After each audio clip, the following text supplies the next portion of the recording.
Okay, well, hello, friends. I'm so happy to have this conversation with you about major evolutionary transitions, pretty much from the origin of life to the present, to the internet age and beyond. And so this is going to be great. But first, I'd like to have you introduce yourself as people and how you wandered into this peculiar line of work. Bruce, would you like to go first? Yeah, I was a very nerdy little kid in Canada, into board games, eventually into writing code in the 70s. And I came upon this question of the life's origins as perhaps the most interesting kid's nerdy idea. And so I pursued it for the last 35, 40 years. And it was basically the question of how did a jumble of things like Tinker Toy or Meccano or things you play with in your little, how did those self-assemble on their own in a natural system to start organizing and start making copies?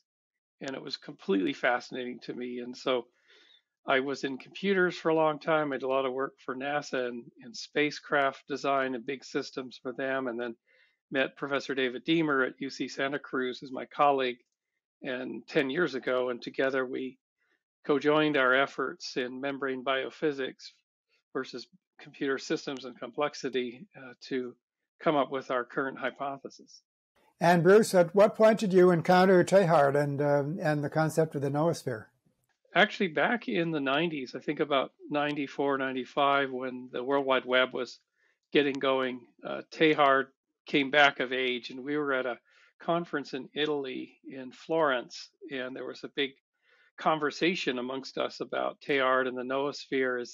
Is this what we're seeing emerging? This was about 1996. Is this what was emerging? And we were part of the Marshall McLuhan program at the University of Toronto, and it all seemed to be linked together, McLuhan's ideas and Teilhard's ideas, and very, very exciting. And it sort of never left me, that conception. Wow, that's great. So Matt, how about you? Yeah, thanks, David. So I've, since high school, can remember, being curious about big questions. And early on, I centered on human consciousness as the site that I wanted to inquire into. And so I majored in cognitive science as an undergraduate. But unfortunately, consciousness wasn't much discussed. Mostly it was neurobiology and computer science and a bit of linguistics and behavioral psychology and whatnot.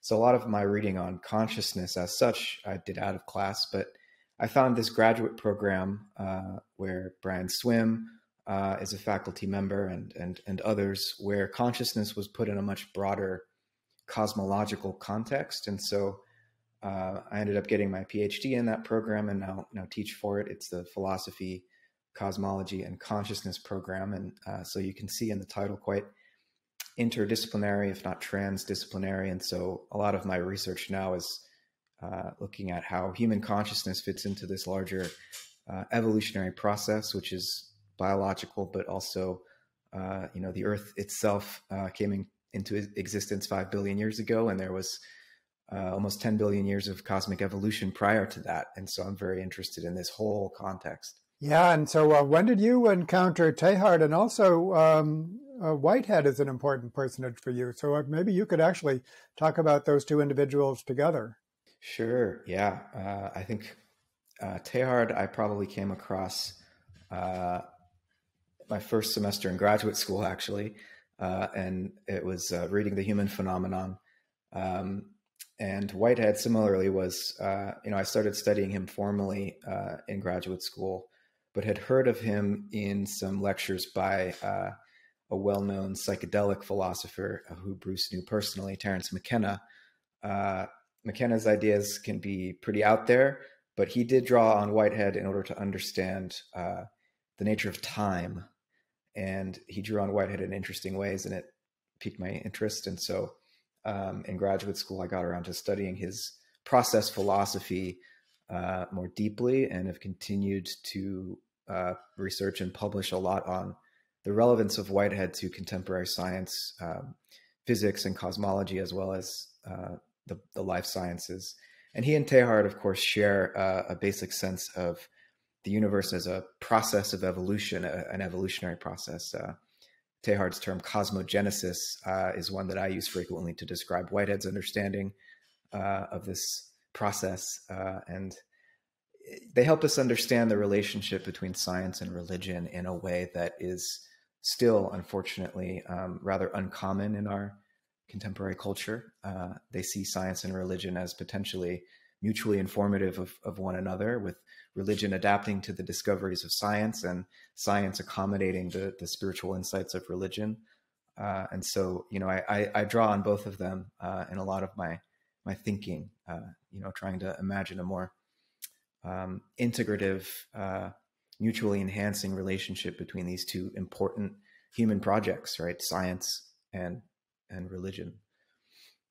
Yep, and the idea that religion can be about a process of bringing into being, basically, and really not invoking supernatural agency at all. So anyone who shies away from religion because of its invocation of supernatural agency actually should take a strong interest in process theology, because process theology doesn't invoke supernatural agency, and neither did Teilhard for the most part. So and hardly anybody knows that. So, and that's one of the things that we'll be discussing. Well, Teilhard in The Human Phenomenon, or the Phenomenon of Man, told a story that began with the Earth before life, and then the origin of life, and the biosphere, and then the origin of humans, and the noosphere, and then the expansion of the noosphere, all the way up to a global consciousness, which he called the omega point. And we're going to go through that ourselves. In 3 acts, I think, which makes it so interesting. One is the origin of life, which is, Bruce, your specialty. And then the origin of humans, which I might take the lead in just describing what I think the best of our current scientific knowledge is. And then the current day, the internet age, and the global consciousness that, in my opinion, does not yet exist, but needs to be brought into being in true process fashion. That's a lot to get through, so let's just begin. Bruce, tell us about the origin of life. In a nutshell. In a nutshell, and your amazing hot springs hypothesis. So we will provide liner notes and so on. But it's an amazing story, and I mean, I wish I could spend hours and hours on it. But give us your elevator speech for the origin of life and the hot spring hypothesis. So what I will give you is what I would give someone in an elevator, a random person in Omaha, Nebraska, riding up to the 10th floor.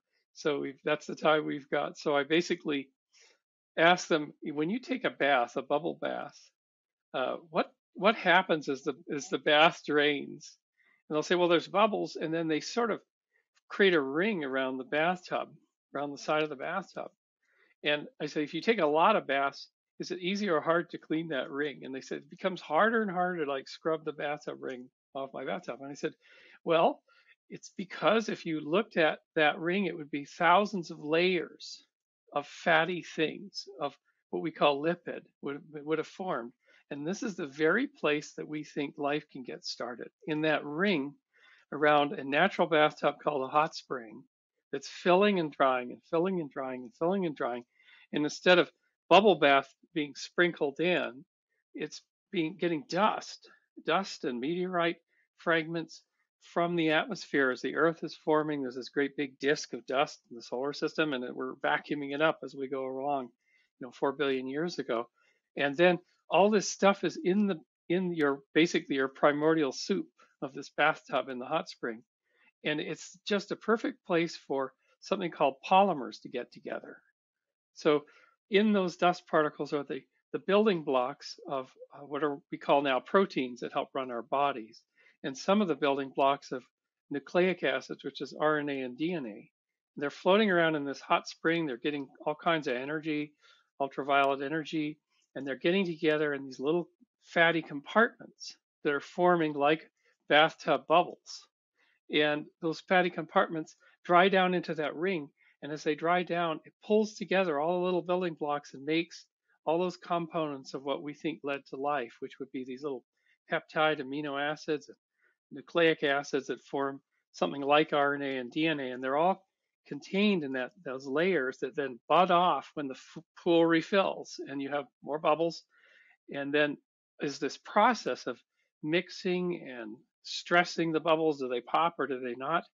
And then the growth of these things called polymers, and the polymers start wiggling together and talking amongst each other, and they talk to the membranes that they're inside of, the compartments they're inside of.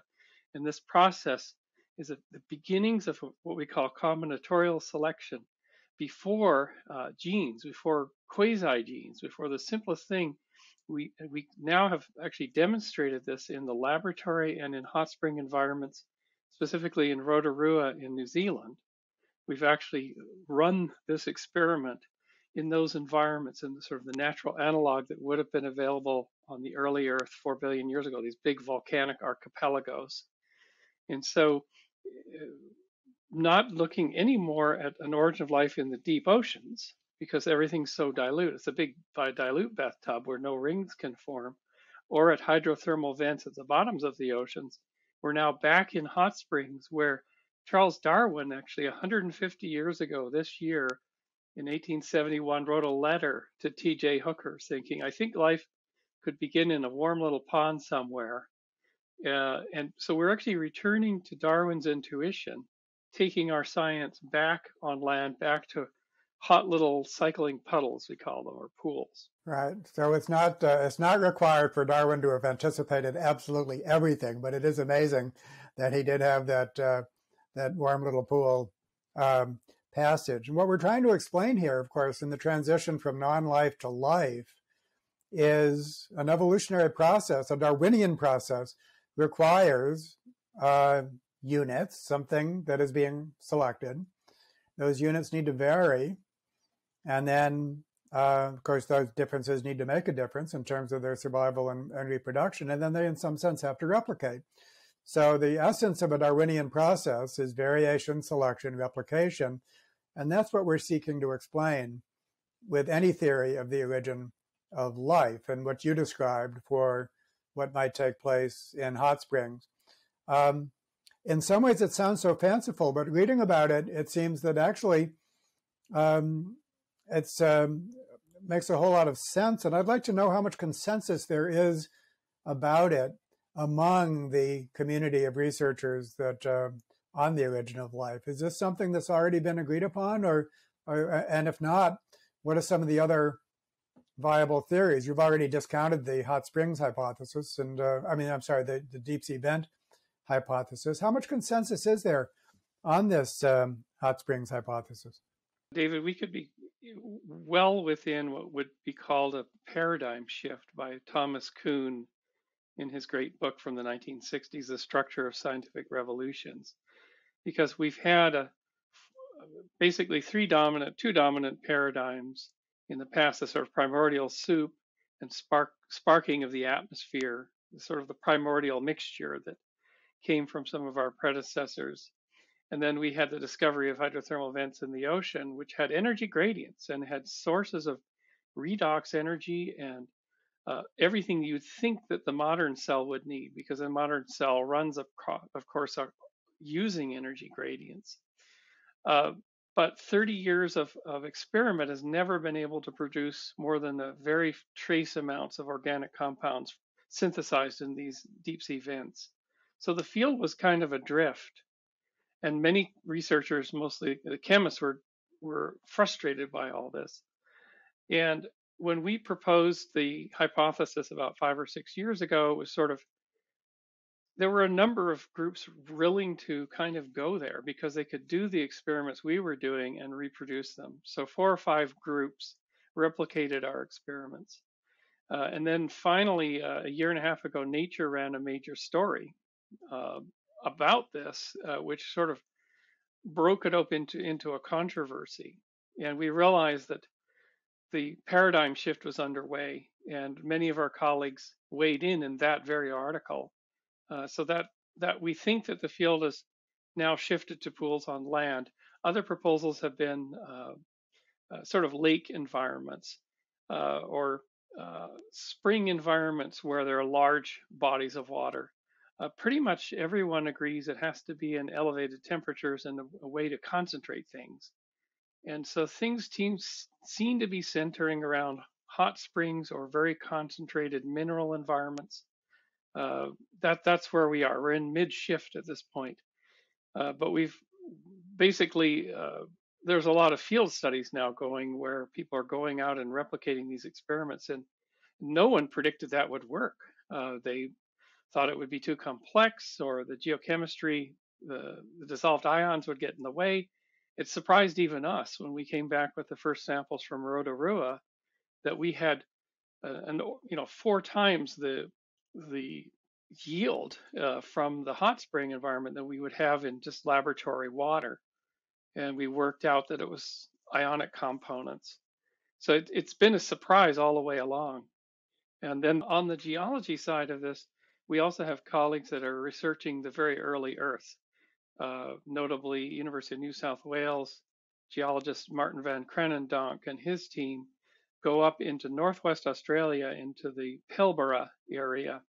And they, for the last 30 years, 40 years really, have been basically discovering these stromatolites, these wavy textures in the rock. And this is an Archean, Paleo-Archean environment, 3.48 billion years old.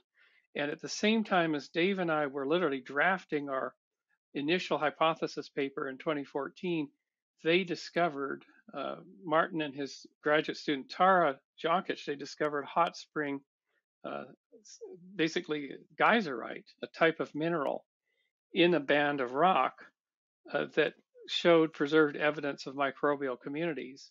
And that led to a Scientific American cover story, which brought it all together. So the early Earth discovery of hot springs on land, replete with rich microbial community, plus this proposal for its origin in a hot spring came together in sort of perfect synchrony. And we went there and we saw those outcrops, and we started to work with that team, which led us to work on Mars, the Mars landing site selections for the search for life on Mars. So it's been one of these remarkable decades of synchronous discovery all over our field, from computation to geochemistry to the early Earth rock record, coming together all at once in this single model. So it's quite remarkable to have lived through this. I'll bet. So, Matt, what do you think of all this? Well, as a process philosopher, the first time I heard Bruce describe the hot spring hypothesis as a result of this cycling of wet and gel-like and then dry phases, I immediately felt the resonance with Whitehead's understanding of creativity and what he calls concrescence, which is his fancy word for how novelty emerges in nature. And so I saw what Bruce was describing as a special example coming out of research into the origins of life, of Whitehead's more general metaphysical understanding. And so Bruce and I have talked a lot about how to connect his abiogenesis research with Whiteheadian philosophy. And I think the term creativity is the way to go here, that somehow physics and chemistry, in a totally non-supernatural way, are creative. Typically, we would want to say creativity is something that, belongs to human beings, human artists, maybe scientists as they make discoveries. But Whitehead wanted to say, no, creativity is a feature of the universe as such. And for the origin of life not to be in any way a miracle implies that there's some kind of continuity here with chemistry and physics and thermodynamics, and that we can understand life as a natural expression of these physical and chemical processes. And yet there's also something new emerging, right? And so how do we both preserve the continuity as well as the uniqueness of this new process that we call life? And so as a Whiteheadian philosopher, I think Bruce's research and his colleagues' research is really helping to narrow the gap between physics and chemistry and life in a way that ultimately I think will also help us narrow the gap between life and consciousness, or mind, if you'd like, because there's a similar creative principle at work, again, totally naturalistic, at work in both of these transitions. Yeah, and so I mean, evolution, almost by definition, is a creative process because it's bringing new things into being, things that did not exist in the past. The periodic table will forever be the periodic table, but with organisms, the future need not be constrained by the past. Can I comment on that, David? The periodic table in particular? Well, just because part of the point I would like to make here is that the physical elements of the periodic table, and Teilhard, I think, points this out, I forget exactly where, that, you know, they emerge historically, not all at once, right? You need to have, you have hydrogen and helium first, and then those atomic elements form stars, which go supernova and produce the heavier elements. And so there's a historical process, a creative process, as it were, even at the elemental level. Cosmologically, yes, right. Yeah, absolutely true. But in the present day, the elements remain the same, and as opposed to a population, which is changing over time, being shaped by selection pressures, basically. So there is something generative, changing about an evolutionary process, which is not true for the non-living physical world. And I think that that's why life is a demarcation point. But you're quite right that cosmologically, then the elements themselves came into being through a historical process. Is that accurate? Yeah, and they've become ergodic, I think would be the proper way to understand it. They've sort of fallen into these thermodynamic sinks and they can't evolve further. But originally it was a kind of historical process of unfolding. Yeah, yeah. So, yeah, absolutely. Now I want to drill down and think about the interplay between cooperation and competition in this hot springs scenario. So the units are, and this is what I learned from you, Bruce, and it was a new insight for me. I have to admit that I thought, the first units of selection was some kind of protocell, but you actually right away begin with two levels of selection, which of course fascinates me. One is the protocell, and then there's this kind of matrix of protocells. You have a word for it. I was going to check the pronunciation before this interview so I wouldn't embarrass myself, but now progenote. How do you actually pronounce it? That's correct, yeah. Progenote? Okay. So, and so it's like life began not only as single protocells, but as primitive multicellular organisms of a sort. Could you clarify that aspect of it? Yeah. So if we're back to the elevator speech on how to bring this concept home, is when you have these little bubbles, and what we're calling them is vesicles or protocells if they contain some polymers. They're released into the bubble bath, into the solution when the hot spring fills up, and they're floating around, and the compartments are very friable, very leaky. So some of them blow apart, some of them lose their contents. The ones that have the membranes attached to the polymers that are within them tend to be more stable structurally. So that's our first selector. We call it the S polymer for structural property. It doesn't matter what the sequence of information in the polymer is, it will structurally stabilize that. So what we find is as we do these 1 hour cycles of say 35 minutes of dry down and 25 minutes of sort of a heating bake in the laboratory dishes or even in the hot spring environment, we find that the clump of these vesicles or protocells grows in size. Literally, the aggregate grows. And it came as a sudden inspiration in the Australian desert back about 5 years ago when I was there with Dave Deemer. I said, because I looked outside, we were traveling by bus from basically the Perth area all the way up the west coast of Australia. And I looked outside and a typhoon had just come through and the desert soils were moist. And there was all this growth that would only last a short period of time because it gets very hot there. And I said to Dave, in between the dry phase where everything's films like a bathtub ring and the wet phase where everything's in aqueous solution, the bubbles, there's a moist phase. And that moist phase is what is represented outside our window in this bus trip. It's where we have maximum metabolic output.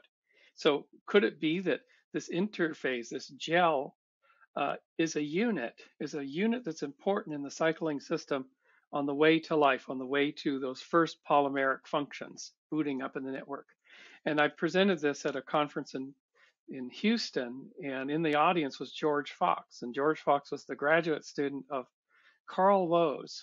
And in 1977, they wrote a paper about the third branch of evolution, the archaea, with the discovery of the archaea. But there's a little paragraph there that said, well, upon the origin of life, we think that there had to be a unit, and we're calling it the progenote, before gene, that was an amorphous mass that was all horizontal sharing of genetic material, protogenetic, quasi-genetic material, and it was amorphous and it was kind of loose, and that was the unit that could carry you from pure physical self-assembly, which is what we see in our bathtub soap, all the way to self-maintaining microbial communities. And so George said, you have come as close as anyone to describing and perhaps experimentally be able to make the progenote that Carl and I came up with all those years ago. So then we really took this apart. We took this early thinking apart and realized not only would protocells aggregate there, but the very structure of what they're in is a kind of prototypical niche construction. And I later met John Laudling Smee of Oxford, who had written a book called Niche Construction Theory. And then we have worked for the last 3 or 4 years on this. And there's a new paper coming out from Jack Shostak's group at Harvard. Actually, it's in preprint right now. And they're now actually doing experiments with colonies or aggregates of protocells and seeing how they're more stable, pH becomes more uniform, they're more protected from shear forces in the water, and chemical circuitry can boot up within a networked effect of the protocell lumens, where you have basically, if you have a metabolic cycle, a catalytic cycle starting here, products will diffuse to another lumen over here. So you get the beginnings of network effects of circuitry in that gel phase. And there's one last little point. If you're sitting by a hot spring and you were back in 4 billion years ago and you were watching the pool dry down, and it could be a single droplet of water actually drying down, you would see the sheen, because when I look at the vials, I can see the formation of these gels in the bottom of the vial. I can see it visually. I can see layers and compartments. As the pool is drying down, the solute concentration is climbing, and solutes will be pushed into the gel. And it's almost akin to a feeding stage, where if you're going to get metabolic cycles start in partial aqueous immersion with high concentration, it's going to happen collectively for that progenote, for that aggregate mass. And the last point to make is that aggregate mass, as it's made out of individuals that are quasi-individual that have to survive the robustness test of the aqueous immersion, but then they come back into association. That aggregate mass is robust to distribution. So that means it can flow down a channel to another pool, or as a dried unit, dried on a film on the surface, in the bathtub ring, can be blown by wind, almost akin to seeds and spores. So now we have a model that addresses some of the key questions. The temporal friability of hot spring environments means that if you are in what we call an urable zone, it's a new term we're introducing to our community, urability as opposed to habitability. Urability is the ability for a planet or a local environment to originate life. rather than the habitability where life, if introduced, could survive there. This arable zone is very narrow in these pools.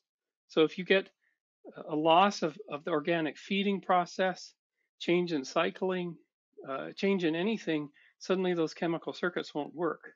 So if you distribute, the apple not falling close to the tree, if you distribute these progenote masses across a landscape, across many pools, and then there's transmission back and forth as material is distributed, you solve a major complexity problem against these terrible degrading forces in those environments.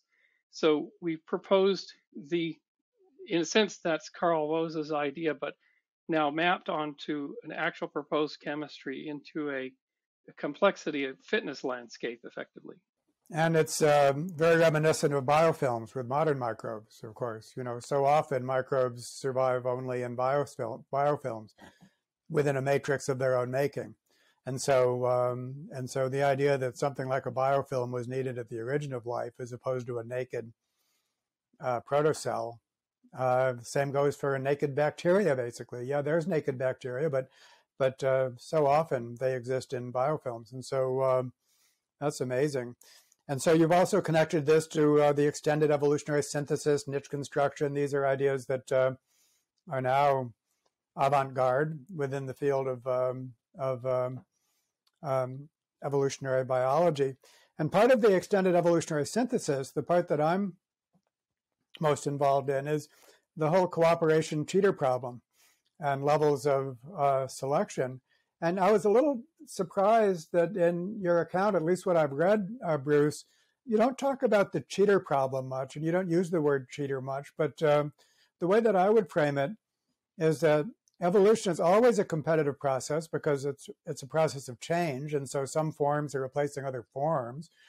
That's competition in the broad sense. And Darwin had quite a bit to say. I mean, Darwin thought hard about the concept of competition, and the idea that it was like the struggle for existence bothered him. And he said that for him, competition was he used it in a large and metaphorical sense. A drought-resistant plant outcompetes a drought-susceptible plant in the desert, even though they don't interact at all. And that if he were going to use another word other than competition, he would have chosen equilibrium, which is really something to think about. But what we talk about with any evolutionary process is a juxtaposition, a kind of a dance between cooperation and competition at various scales. And so let's, first of all, the smallest scale would be what takes place within a protocell. And that needs to be a cooperative process. If the protocell is going to have any kind of integrity, if anything happens that's disruptive within a protocell, then that's the protocell that's going to fall apart, not the one that's going to survive.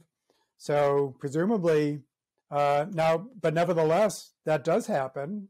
And there's, cheating molecules, you might say, that sequester the process and increase in a way that doesn't contribute to the common good. Well, so the concept of cheating can take place within protocells. And then this whole mass is a coordinated unit. So cooperation is taking place within the mass. That's also true for biofilms. And yet that could also be a competitive. So there has to be some like intermass competition in order for the better masses to replace the more cooperative masses to replace the less cooperative masses. But there could also be disruptive processes that take place within a mass. And there, let me quickly point out the work of Paul Rainey on real biofilms. And we'll be talking with him in another conversation. But he does experiments, as you might know, now I'll tell the audience, in which basically microbes grow in a unstirred liquid medium. They deplete the oxygen. And the next thing that happens is that they evolve mats that are held together by some polysaccharide or something that holds them up on the surface. Well, it's expensive to do that. So the first mutants that do that, they form these mats, and now they have access to oxygen, so they spread. But then additional mutations turn off the ability to form the matrix, And that's an energetic saving for themselves. So they spread within the mat, and then the mat falls apart, and then the whole thing goes down to the bottom.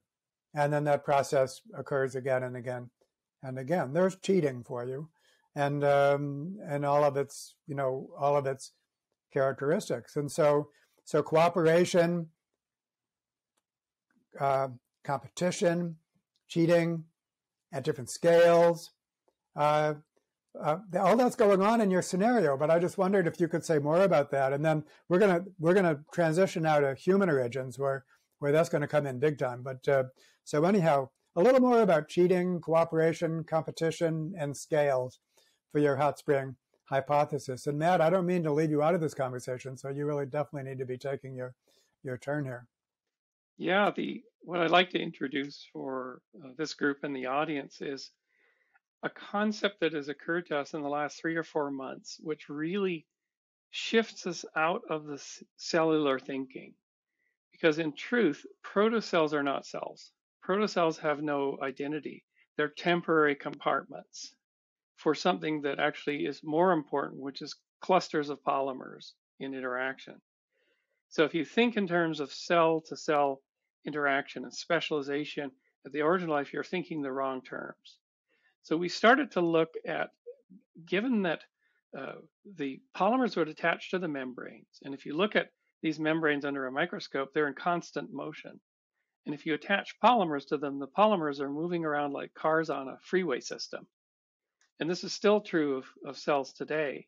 And we realized that in fact, the whole action is probably happening membrane attached with vastly large populations of polymers moving around, encountering each other in collision events. And this calls upon some of Whitehead's ideas. And that this is the unit we have to look at for selection and evolution. We can't look at the unit of a vesicle with something floating in it because it's not crowded enough. It's not concentrated enough in there for much to happen. So our colleagues at University of Washington have done a number of tests where they've attached peptides to membranes, and they predict that peptidal to peptidal collisions and interaction with oligonucleotides, that this is actually where things would start. So we're kind of rebooting our entire thinking into, this is the population we're selecting from and for. The membranes are the carrier, they're the matrix or the unit, they're the medium. But all the action is going to be in these collisional events and these probabilistic events, which concentrate everything into a 2D medium from a 3D floating around volume. So any things that happens as far as cheating or opportunism or even the sort of protovirus has to happen on these sheets and moving around on this type of a highway system, things coming into concentration. And you'll find, in a way, it's like going back to Conway's game of life, on that two-dimensional matrix. And next neighbors matter, but there's large travel. You could actually model this fairly well in computer simulation, and that I think is the next frontier. So it's a real reboot of the brain to think of the progenode in this term. And what we're also calling this overall matrix the progenitor, that which gives rise to biological functions and things with identity, because it takes, through this Progenian epoch that we're proposing, we're breaking up into early, mid, and late Progenian. It's not a geological epoch, it's the epoch of life's boot up phase. And only in the late Progenian would you find cellular identity starting and cellular division. And what you have to do, and I'll leave it at this, is you have to do thought experiments through this great dark chasm, because the complexity of this transition is so immense and the numbers are so large that all you can do is take waypoints. So what we're doing is we're taking the waypoint in the late Progenian of the first viable protocellular compartment divisions, the first fission events, and asking the question as we work backwards, what led to fission as a selected trait? And one of the proposals has been getting rid of the trash, budding off exosomes to remove inactive material, which is a simple process versus active pores. So saying to ourselves, in the late progeny and transition towards cellular division or actual cellular emergence within the community, not in a free-floating solution, is budding and division. But it has to join together with the replication of the quasi-genes and a lot of other material that is attached to the membrane as the membrane pulls apart. And this is also the work at Shostak's lab in Harvard, that if everything's attached to the membrane, as these vesicles start to elongate and wobble themselves apart, you will get daughter protocells or the way toward vertical descent, the ownership of genes, the ownership of nutrients, because you're keeping the compartments. We begin with fuzzy boundaries, is what you're saying, I believe, and then but variation takes the form of patches, I think, with fuzzy boundaries. Matt, I'd love to spend more time on this, but we need to transition to humans. Matt, do you want to make a comment on any of this, and then we'll proceed to the origin of our own species? Sure. Well, the problem of the one and the many is right at the origin of metaphysics, and I think in the biological domain it really comes to a head as well, for all the reasons you two have been discussing. What is a biological individual, and what counts as a unit of selection? Obviously, there are many different levels of selection, and depending on what level you choose, you see competition or cooperation.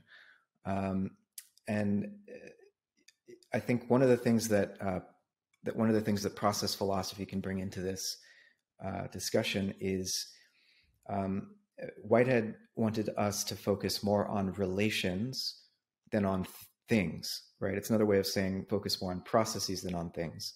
And so what Bruce is pointing to in The Origins of Life is that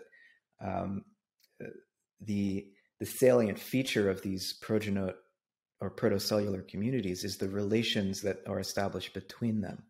And so rather than looking for the individual agent that accomplished the magic trick, we instead look at the relations and the relation at another abstract level of abstraction, the relations of relations, when we start thinking of autocatalysis and autopoiesis and these circular forms of causation. These are relations of relations.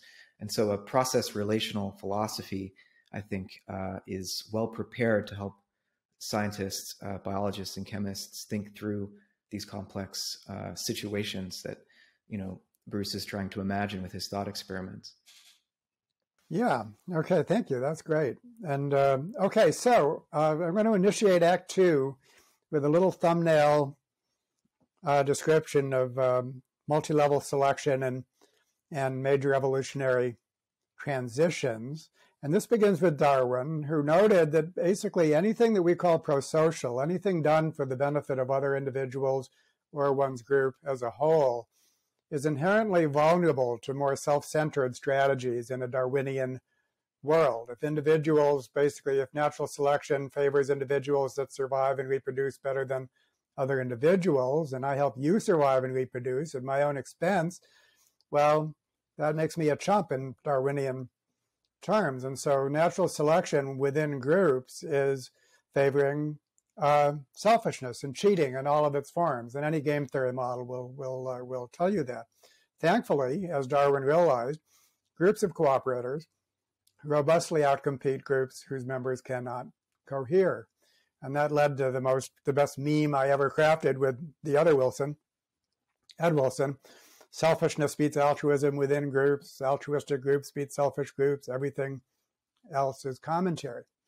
So when you look at many species, many social species, what you find is a mosaic of traits that have evolved by within or between group selection. We see selfish traits that evolve by within group selection. Infanticide is a great example. If I kill your baby so I can have my baby, that's good for me. It's not good for you. It's not good for the group. It's just plain my benefit. And we have cooperative traits that evolve by virtue of cooperative groups outcompeting non-cooperative groups. Most social species are mosaics, but the balance between levels of selection is not static, but can itself evolve. And so every once in a while, mechanisms evolve that suppress disruptive self-serving behaviors within groups so that the group becomes the primary unit of selection.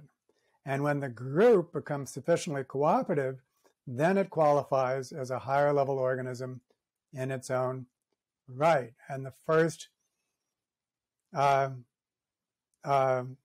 articulation of this was Lynn Margulis in her symbiotic cell theory, proposing that nucleated cells evolved not by small mutational steps from bacterial cells, but as symbiotic communities of bacteria that became so cooperative that now they qualify as a higher level organism. And then, as you know, Urs Swarthmore and John Maynard Smith generalized this to explain other major transitions, the first cells, multicellularity, the eusocial insect colonies, all the way back to the origin of life. And so the hot springs hypothesis is basically fits within this grand panoramic concept of multi-level selection and major evolutionary transitions. And if that weren't exciting enough, we can now see the origin of humanity, our species, in the same light, And so the current prevailing, the best of our current scientific knowledge is this, that if you look at our closest primate ancestors, represented by chimpanzees, and actually most other primate societies, you see a little cooperation and a lot of competition. Naked aggression in chimpanzees is 100 to 1,000 times more frequent than in small-scale human societies. And when cooperation does take place in a chimp community, it typically takes the form of alliances competing with other alliances within the same community. The main context for community-wide competition in a chimp community is competition with other chimp communities. And so there it sits. From the standpoint of an individual, why would I trust or communicate with another individual in my community when that individual is actually my competitor more than my collaborator? And so the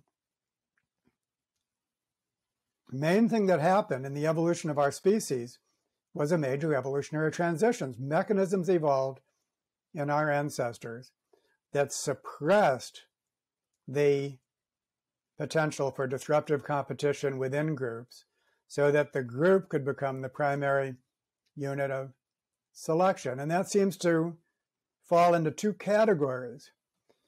One is the savanna environment that our ancestors moved into just called for a lot more cooperation than the jungle environment. In the jungle, you can kind of find your own food, but in the savanna, just existing on the savanna required a lot more. So basically, the need to cooperate became a lot better. And then the second factor was social control, what was sometimes called reverse dominance.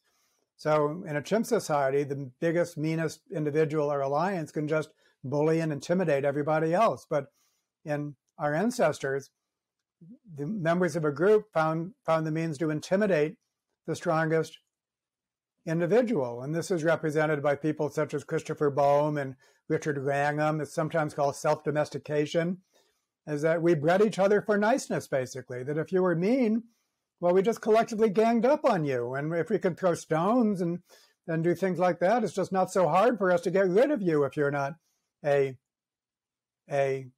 cooperator. And when we think of moral systems, getting back to philosophy, that what morality has two faces. One is a compulsory face, but we have norms for how to behave. And if you don't abide by those norms, there's consequences. So you're compelled to abide by norms. So there's a compulsory face to morality. And then there's a voluntary face. I want to help you, motivated by love and sympathy and so on. And the beauty of this is that the compulsory face is needed because it makes the voluntary face safe. It makes it safe to be pro-social in a strong moral system because you will not be exploited. And so back to niche construction, the compulsory dimension of morality creates a safe and secure social environment for the voluntary aspect of human behavior to flourish. And all of this is basically is what took place in our species. And then, apologies for the long windup, everything we associate with culture, or I would say the vastly elaborated form of culture in our species, especially the capacity for symbolic thought, evolved as a form of cooperation. Because now that we were in groups of people that were cooperating, in control, mutual restraint, now we could trust each other. Now we can share symbols. And so symbolic thought and a cultural inheritance system that relies upon symbolic thought requires cooperation. So this is called the cooperation came first hypothesis. First, we cooperated in all of its forms, and then our elaborated ability to have a cultural inheritance system evolved as a form of mental cooperation. And now there's all kinds of, and I'll be having this conversation with other people. I mean, we are coming off of an age of individualism as an intellectual tradition, and only rediscovering how much human psychology in all of its forms is a group level phenomenon. And the earlier evolutionary psychologists, the early social scientists knew this better than we did before. If you go to the early days of psychology and the social sciences, people like Durkheim and those folks, they could see the concept of society as an organism better than we do. We're only returning to that, but of course, on a much more rigorous scientific basis. So against this background, and with apologies for perhaps taking more than my share, I'd like to get your opinion as to, as Teilhard said, in some ways we're just another ape species, but in another respect, we're a new evolutionary process. And that makes the origin of our species as important in its own way as the origin of life. He asks you to imagine the bushy tree of life growing very slowly into a big bush, and then one twig on the end of one branch begins to proliferate so much faster until, in astonishingly short period of time, it overtops the entire tree, so that the human cultural diversity is like phyletic diversity, he says. And then, of course, it begins to infold and all of that. So there is something about, we really can think of the origin of our species using the same framework as you're using for your hot springs hypothesis. But of course, the substrate is completely different. We don't need to be talking about RNA or DNA. No, in fact, we can't. We have to be talking about something else as the substrate for a new evolutionary process. And how would you do that? So I'd like to ask each of you, maybe begin with you, Matt, and then pass to Bruce.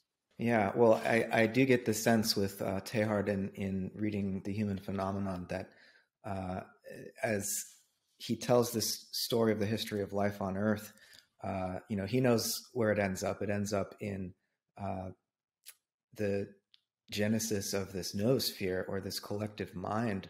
And it's as if, Teilhard wants to tell this detailed evolutionary story so he can account for the possibility of love becoming a factor in the future evolution of the Earth, right, among human beings. And I think this capacity for sympathy and empathy and trust among early human beings is absolutely essential to understanding what culture is. And while there are examples of it being prefigured in things like, mammalian caretaking of offspring, or play among mammals and some other species, and so culture seems to be emergent from the capacity to feel with one another, and there's an emotional component to it, but there's also this sort of game theoretic rationality to it that allows it to be advantageous to the groups that are better at it. But we don't want to leave out the emotional component here. to sort of look at the process from within, because I think the lessons for our current world are not just going to come in the form of like teaching everybody a game theoretical explanation for why the economy should be a certain way, but rather for allowing us to understand that our capacity to collaborate with one another has an emotional basis, right? And there is a emotional basis to culture.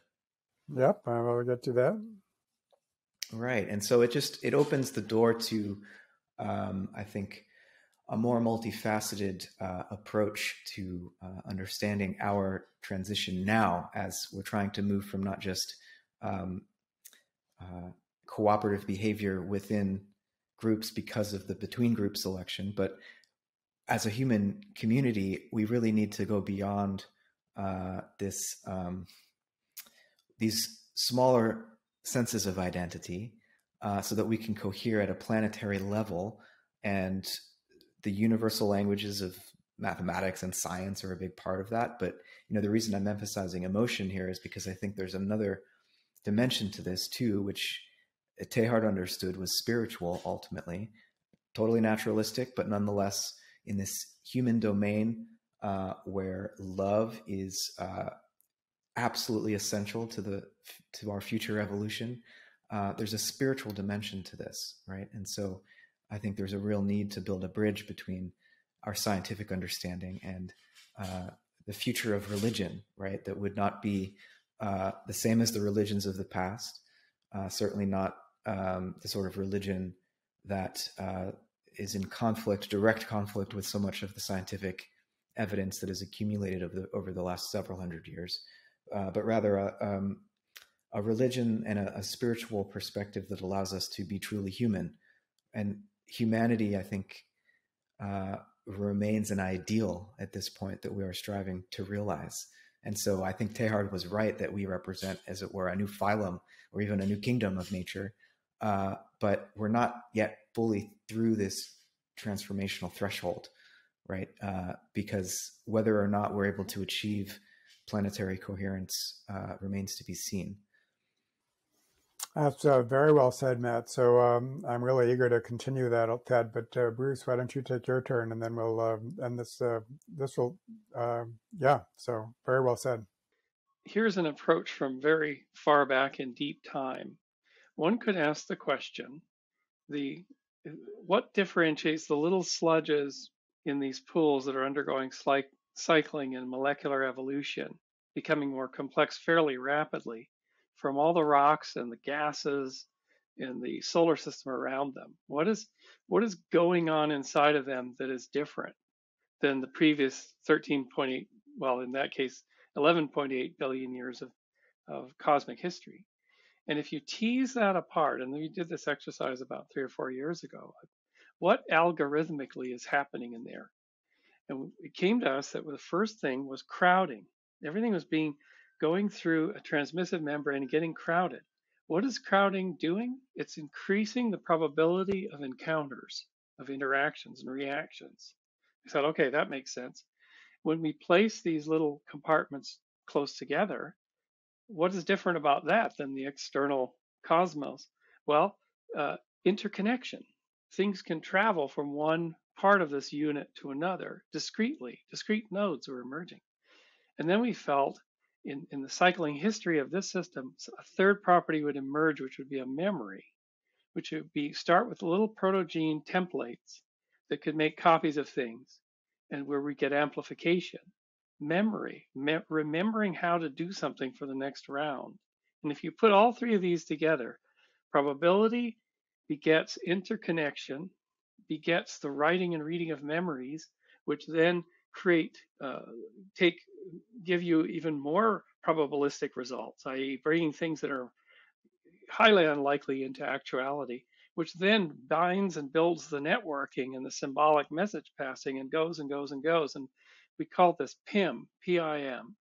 And we started looking everywhere for this. And it turns out that PIM is everywhere. PIM may be fundamental. It's fundamental. It's underneath Darwinian selection. It's like the progenitor of Darwinian selection. But what we're doing right now in this little 4-person conferences were crowded together into a virtual space so that interactions may happen. We're doing symbolic message passing, and we're recording this conversation so that the next time we have the conversation, we get cultural, intellectual evolution because we remember a certain version of it. We can watch it. This is PIM 2. We've invented PIM devices. This is one here. This crowds things together. It has vast interconnection networks in and out of it, and it has an ability to have local memory that creates a group memory. So perhaps humans rose when we moved onto the savannah.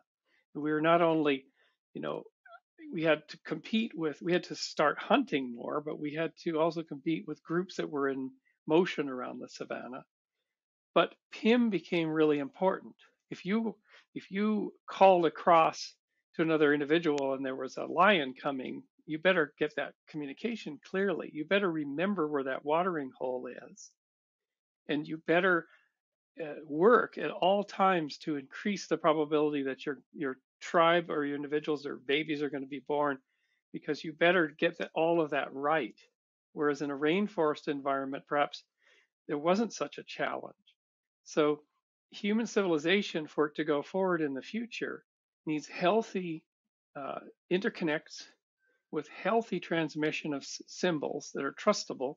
It needs good memories to be read and written, whether they be scientific data, cultural memories, things. The corruption of memory can help to break down not only cultures but civilizations. And then together with that, we grow P. And P is a likelihood that we're going to tunnel through the challenges that come, say, through climate change or conflict and things like that. One of the exciting developments in the thinking on humans is very, very parallel, is the tribal scale of social organization, not just the small hunter-gatherer group. That's like your protocell. And then, a lot of cooperation is needed there. But in order for this culturally derived and transmitted information to be stored, memorized, it takes many heads, and more heads than exists in a single hunter-gatherer group. And so now you have tribes, they share a language, they might be several thousands in numbers, they're fragmented they seldom exist as one body, but they do exist. And so it is completely parallel with the two levels that you identified for the origin of life. And then as you continue to work through human history, it's improvements in memories, spoken language, written language, and all of that is what's providing the memory for this to go forward. But unless it's organized for the common good, for some common good, then it's going to fall back into some kind of despotic or disruptive situation where it's serving some more than others. And so if you look, this is a good opportunity to fast forward to the present. So now we have a system that is richly interconnected, global, and works for the benefits of a few elites compared to the vast mass of humanity. And so it's not really the noosphere in any optimistic sense yet. And so what are we going to do to actually create a noosphere in the optimistic sense of the term, that a global society, a global consciousness that actually sustains all its members, as opposed to being more like a chimp society in which the powerful are using the whole system for their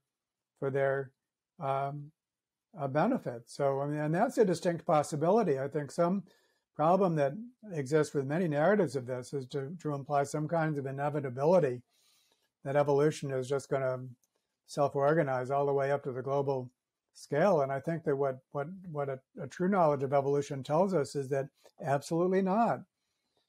We really have to create special conditions for cooperation in any form, at any scale, therefore the global scale. So I'm interested to know your thoughts on all of that in any order. Matt, why don't you go, just so if I could just move it along. Well, I think it's clear that over the last few hundred years in the modern period, that the economic sphere is primarily what's been driving planetary interconnection. And in the modern period, this has been primarily a capitalist economy. There was a period when it seemed like communism was a major competitor, but now that period has ended, and even China is more or less capitalistic, if more centralized than the other capitalist democracies. So we have a capitalist economy that has succeeded in what we call globalizing, right? The globalization of the economy, though supply chains are not what they used to be. Nonetheless, I think what's needed now is a recognition that culture, the cultural sphere, and the political sphere are also sort of valid sources of organizational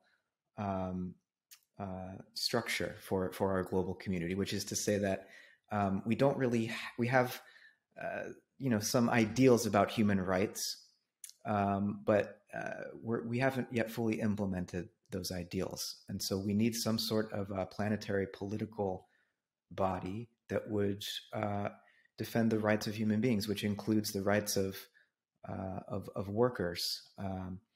We also need an understanding of culture as something which needs to be freely available to everyone, to not only to learn and be educated within, but to contribute to. And so, the cultural sphere is like education, the arts, media, and all of this stuff needs to be of value to our society enough that we would, well, for one thing, fund it.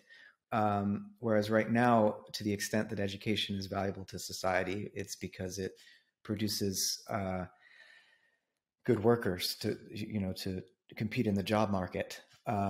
And so I think we've allowed the values of the capitalist marketplace, which I should say value of the capitalist marketplace. There's one value, it's profit.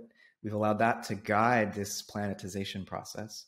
And what we need to do is bring in, I would say, more of a political as well as a cultural sense of how to reorganize this planetary system of human beings, such that human rights and the capacity to continue advancing the human project culturally, scientifically, artistically, that all of these other facets of life besides just profit making also have a say in how we continue this human project. Great. Well spoken again. Bruce? There's something I'd like to bring in that's coming from my beloved, who's just in the Gandalf house next door, Catherine Lucas. We've been a partnership for almost 2 years, and we're both working on related projects. And her project has real bearing here. So she asked the question, why is it that with all of the technological civilization and our ability to make food and provide devices and support, that our children are less healthy by an order of magnitude than they were 2 generations ago? So you find autoimmune conditions, obesity. It's stunning. It's an epidemic on a mass scale, and it's not just in the United States. It's in a lot of countries. So she's asking the question, why is it we have outsourced to the market and deprioritized making healthy copies of ourselves? So if the progenote prerogative is right for the planet, the only thing that actually matters is that the next protocell or living cell, the next microbial community is healthier. If the next community, the offspring, are less healthy, then the system's crashing. So if our children are by all measures less healthy, less psychological, higher suicide rates and whatnot, this is an aircraft in a nosedive situation. It's an absolute emergency, beyond all other emergencies. She's addressing it by looking at what has happened to the home. What has happened to when you have 2 wage earning parents or a single parent, when basically the outsourcing of the market of childcare, of nutrition, of psychology, of learning is outsourced. Whereas 3 or 4 generations ago, that was mostly done in the home. and we raised healthier adults as a result. So I'll just sort of leave you with that, but in a way that kind of is the key, and that's the place that we have to return to. We can figure out things intellectually. We can look at global systems and optimization. We can look at ways of breaking power structures down. But if we can't raise healthier copies of ourselves, our future looks like you'd expect, with a population in decline, in actual decline, biological decline. Yeah, well, what of course, that's true, and I make a distinction between two kinds of complex adaptive systems. That's a key word, as you know, complex adaptive system. But there's two meanings of it that are muddled, even among the experts, are just muddled. One meaning is a complex adaptive system that's adaptive as a system. An organism would qualify as a complex adaptive system, complex system that's adaptive as a system. The second meaning is a complex system of agents following their respective adaptive strategies. A complex system that's adaptive as a system, and a complex system composed of agents following their respective adaptive strategies. Now, when we say, oh, what we're doing is bad for the whole system, pathological for the bad system, we're pointing out that our system does not qualify as the first kind, a complex system that's adaptive as a system. But those same behaviors that are pathological at the systemic level can make perfect sense as part of a complex system whose agents are following their respective adaptive strategies. And then what you see them in that light, and then you don't have to puzzle over them. They're not really pathological at that level.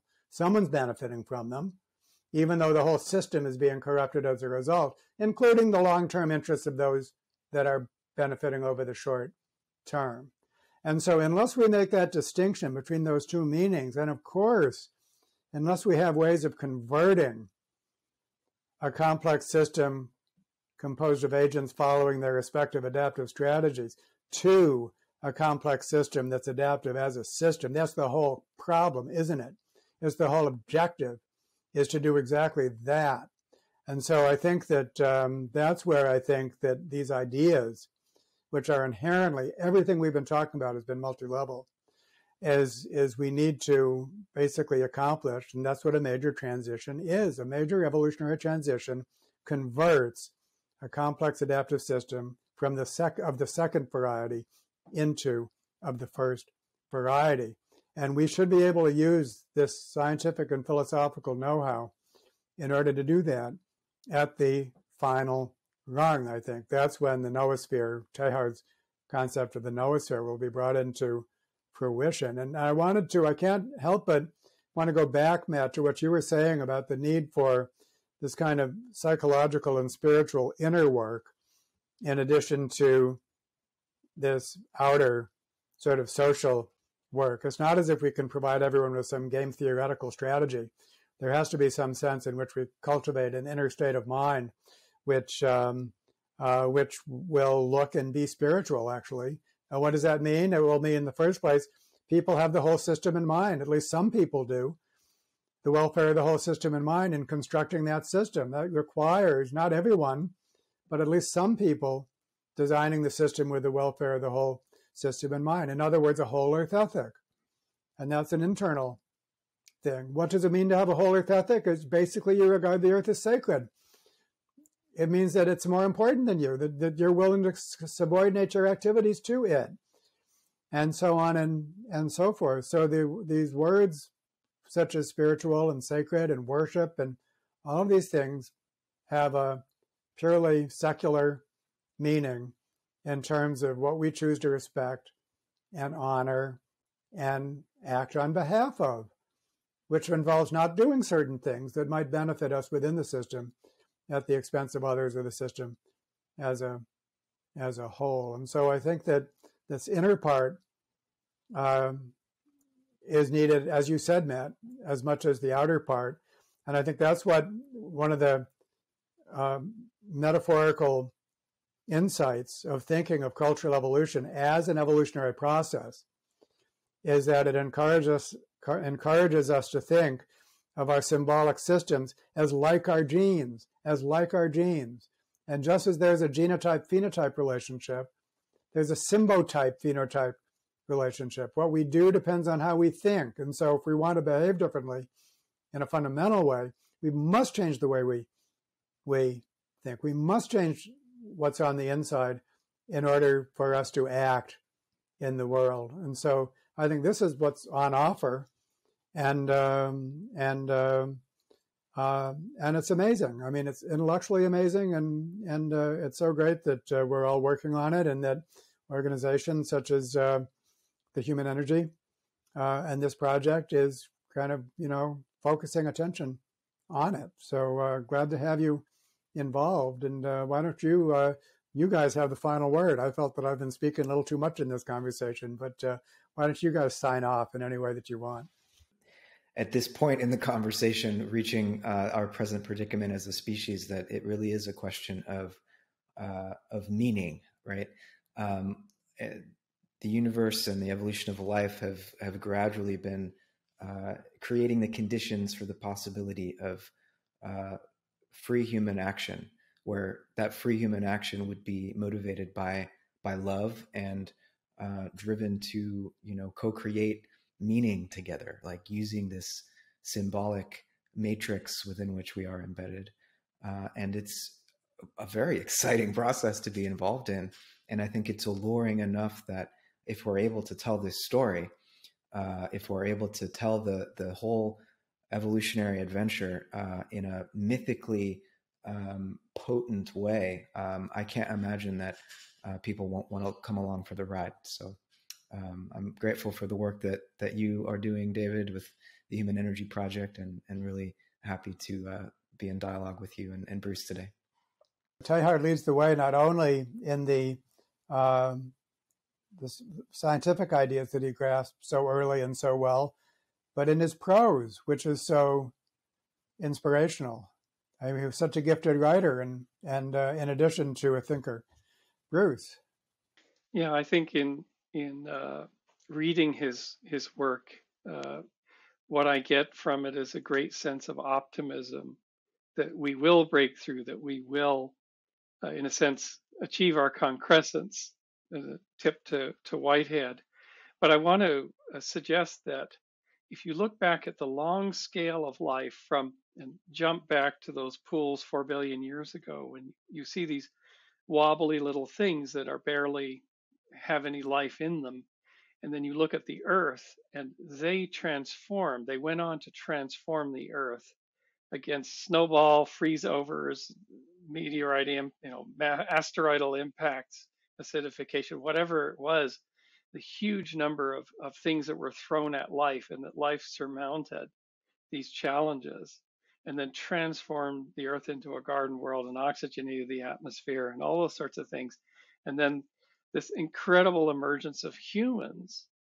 And what my spiritual sense about all this, especially as it becomes more densely interconnected, as there's more memory to draw from, that there's more potency in the overall system, that when we put our minds to things and we put our clear intention on something, it carves open channels through improbability to stupendous results. And that our minds are able to do this. Our minds and our bodies and our interconnected civilization, when it gets a concept of where it wants to go, it can carve its way forward against all odds, you would say. And that perhaps we are, in a sense, we are becoming the omega point. It's sort of waking up, and you look at how rapid things can now happen through our agency, and that this is natural because this is what was happening in the progenote period, as innovation piled upon innovation, as sharing increased, as robustness increased in those systems, leading to the first living cells, and then that long run. And the same processes is happening, and that perhaps humanity, in concert with the biosphere that we're transforming, is becoming almost like a new meta-organism. We've talked about that, we alluded to that, like that there is a human organism that moves as a unit to its own survival. And as individual members, as individual protocells of that organism, we can't see it, we can't understand it.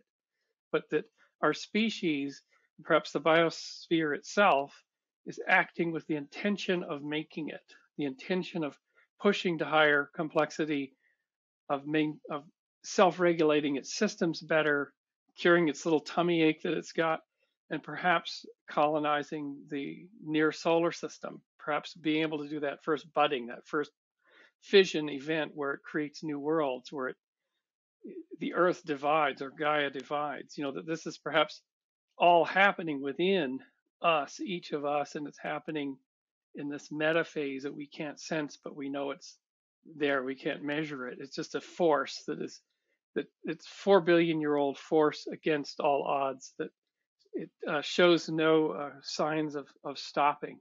But what a ride it is. All right. So excellent ride. Our conversation has been an excellent ride, gentlemen. And so thank you. And this is another great contribution to the Science of the Noosphere a series that's building. So thank you very much again, and I look forward to continuing to interact with you.